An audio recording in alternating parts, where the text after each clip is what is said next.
Netanyahu's meeting with Biden at the White House comes just a week after Israeli parliament passed a resolution overwhelmingly rejecting the establishment of Palestinian state.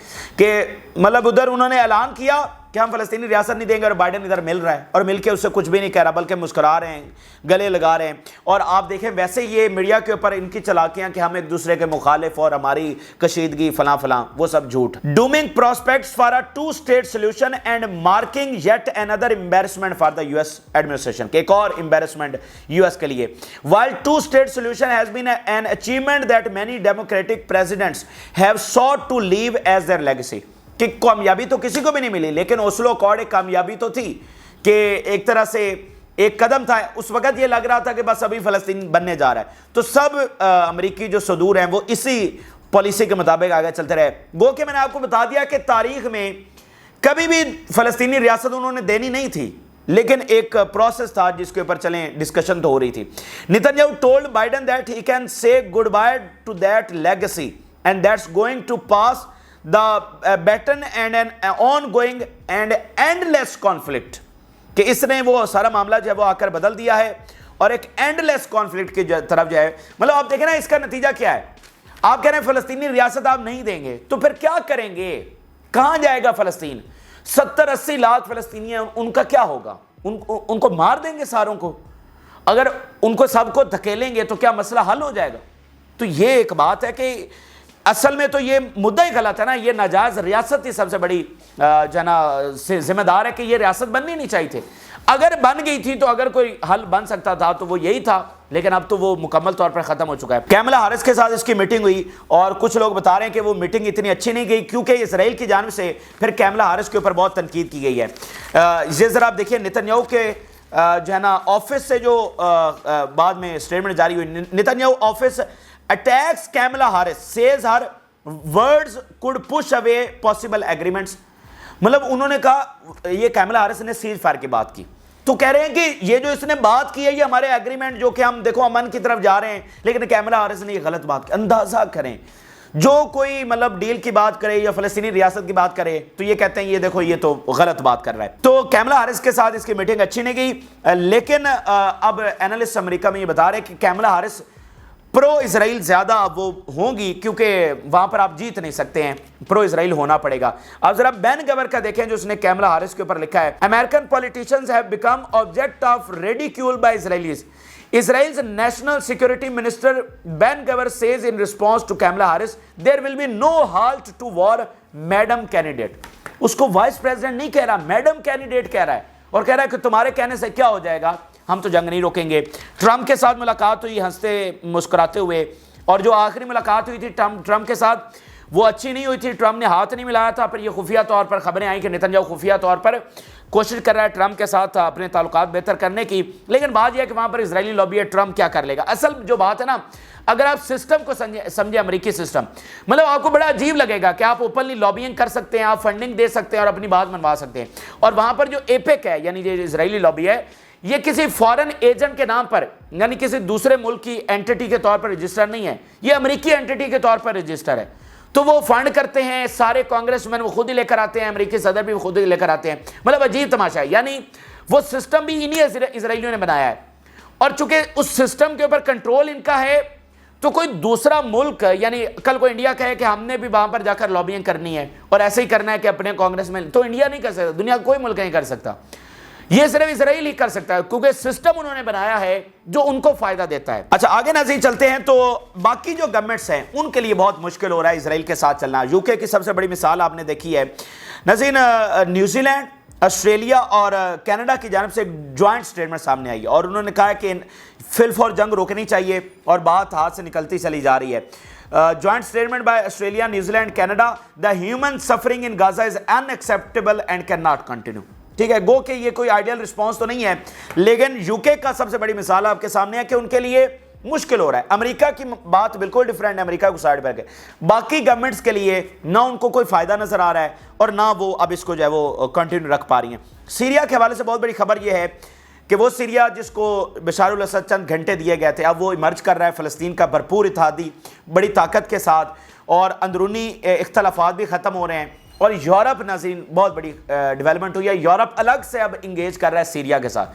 مطلب Syria جہاں پر امریکہ بیٹھا ہوا ہے اس کو دہشت گرد کہتا ہے سارے معاملات.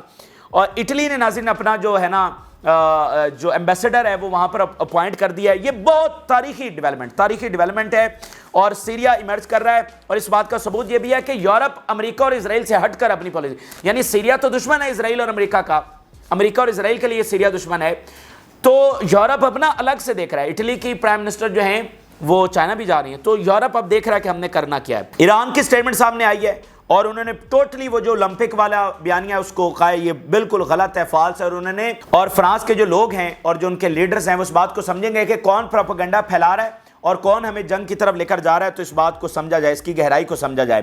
اب میں آپ کے سامنے ناظرین وائڈر کینوس کے اوپر جو تازہ ترین تفصیلات آئی ہیں, بڑی خطرناک تفصیلات ہیں.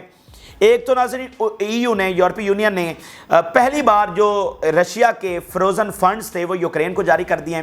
1.5 بلین ڈالرز یہ یوکرین کو جاری کیے گئے ہیں. یہ سیدھی جنگ چھیڑنے کے مترادف ہے, یعنی رشیا کا پیسہ یوکرین کو دے دو گے, رشیا بیٹھا رہے گا؟ رشیا تو نہیں بیٹھ سکتا.